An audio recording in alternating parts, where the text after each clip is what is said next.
Hello friends, स्वागत है आपका आपके YouTube channel all study centre पर। तो आज की इस वीडियो में हम बात करने वाले हैं जेसीईआरटी क्लास 8 हिस्ट्री का हिंदी क्या होगा, इतिहास। चैप्टर 1 को हम पढ़ेंगे जिसका नाम है आधुनिक काल में भारत का इतिहास। इसका हम फुल क्वेश्चन और आंसर कराने वाले हैं। तो बढ़ते हैं हमारे प्रश्नों की ओर। तो यहाँ पर दिया गया है, एक में रिक्त स्थानों की पूर्ति करें यानी खाली जगहों को भरें। का में है जेम्स मिल खाली जगह है का निवासी था, मतलब जेम्स मिल कहाँ का निवासी था। तो यहाँ आंसर में क्या हो जाएगा हमारा, स्कॉटलैंड। जेम्स मिल स्कॉटलैंड का निवासी था। खा में है लॉर्ड क्लाइव ने भारत का नक्शा तैयार करने की जिम्मेदारी किसको सौंपी थी। तो यहाँ आंसर में हो जाएगा हमारा जेम्स रेनेल को सौंपी थी। किसको सौंपी थी, जेम्स रेनेल को। गा में पूछा गया है अभिलेख को सुंदर ढंग से लिखने वाले क्या कहलाते हैं। तो क्या हो जाएगा हमारा, यहाँ खुशनवीस कहलाते हैं। क्या कहलाते हैं, खुशनवीस।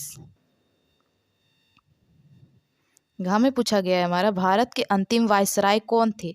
जो भारत का अंतिम वायसराय था वो कौन था। तो क्या हो जाएगा हमारा, Lord Mountbatten. Lord Mountbatten Bharat का अंतिम वायसराय था।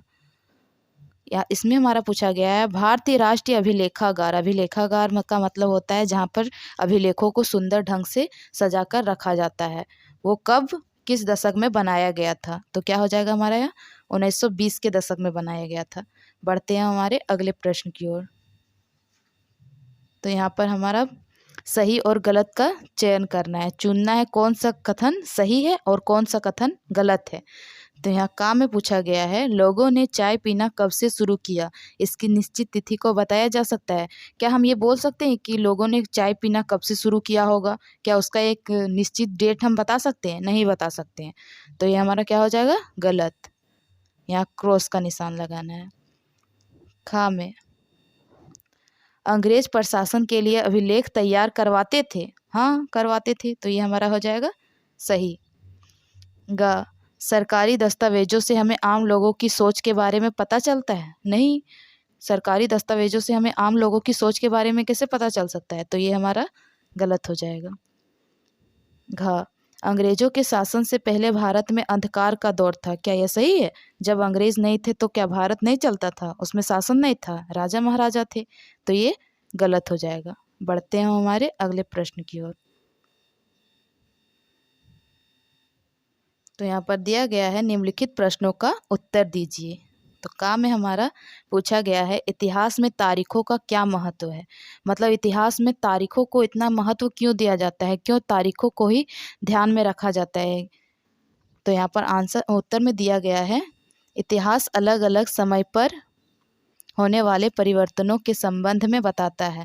मतलब अलग अलग टाइम पर जो जो बदलाव आए हैं हमें इतिहास उसके बारे में बताता है।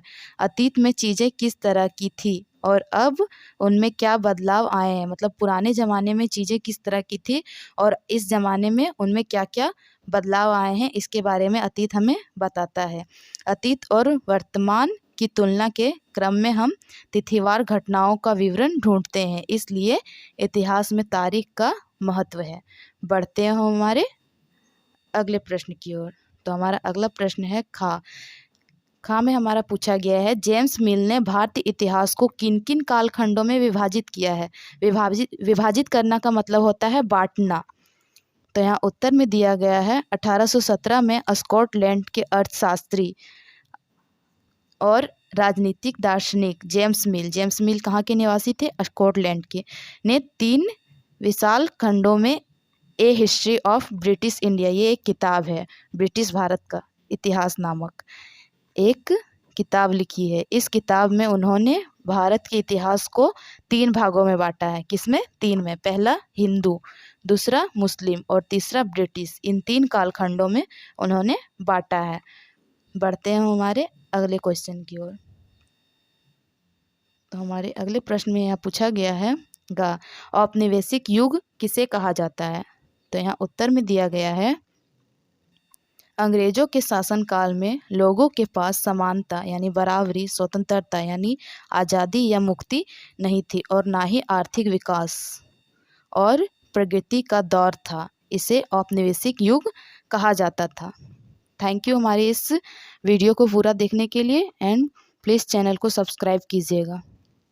थैंक यू फॉर वॉचिंग मी। अगर इस वीडियो से रिलेटेड आपके पास किसी तरह का कोई डाउट होगा तो प्लीज़ नीचे कमेंट करके पूछिएगा। हम पूरी कोशिश करेंगे उसे सॉल्व करने के लिए।